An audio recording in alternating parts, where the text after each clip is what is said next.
سابق وزیر مدافع قزاقستان بکتانوف روز 20 فوریه با اتهام بی‌عملی در روزهای اعتراضهای خونین ماه ینور به حبس گرفته شده است. در این باره روز 21 فوریه در سامانه‌اش دادستانی کل قزاقستان خبر داد. 19 فوریه سال 2022 دادستانی کل نسبت به وزیر سابق مدافع بکتانوف مراد قوریبایویچ تفتیش پیش از دادگاهی را بر اساس ماده 452 کودکس جنایتی جمهوری قزاقستان در مسئله بی‌عملیش هنگام ادای خدمت شروع کرد. روز 20 فوریه سال 2022 بکتانوف بازداشت شد و با گمان صادر کردن این جنایت به تحقیقگاه انداخته شد. معلومات از این بیشتر به خاطر تفتیشات نشر کرده نمی شود. گفته می شود در اطلاعیه خدمات مطبوعات دادستانی بکتانوف علاقه دومین عضو سابق حکومت قزاقستان است که در رابطه به حادثه‌های اول ماه ینور دستگیر می شود.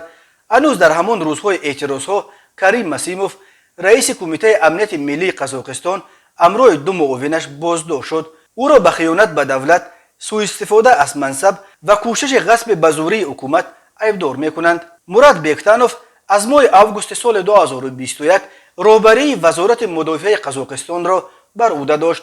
پرزیدنت قزاقستان قاسم ژامارت توقایف او را روز 19 ینور سال 2022 از مقام برکنار و به جایش رسلان ژاقسیلقوف فرمانده سابق گواردیای ملی را تعیین کرد. توقایف بکتانوف را به آن ایبدار کرد که نتوانست ارتشش را در روزهای مشکل درست استفاده برد و حکومت قزاقستان مجبور شد که از بیرون نیروهای ادکبه را برای کمک دعوت کند. در اول ماه ینور یک بار دو مرتبه بالا بردن نرخ گاز مایع سبب شروع اعتراضهای شد که از غرب کشور سر شده زود قریب همه قزاقستان را فرا گرفت. مردم در برابر طلبهای اقتصادی پورا از قدرت بیرون کردن نورسلطان نظربایف و اولاد او را هم طلب کردند. شعار شالکت موی سفید برو را نیز بلند کردند.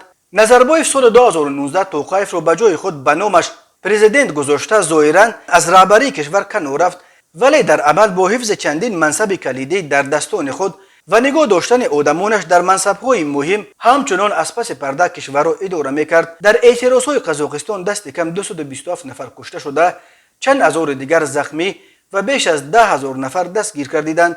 توقایف با استفاده از این اعتراضات توانست دست تا این وقت خیلی دراز نظربایف را از امور دولت خیلی کوتاه و او را به حاشیه تنگ کند. توقایف از جمله بسیاری از آدمان نظربایف را از منصب‌های کلیدی بیرون انداخت. همین طور هر سه داماد نظربایف و جیان او از منصب‌های خود استعفا دادند.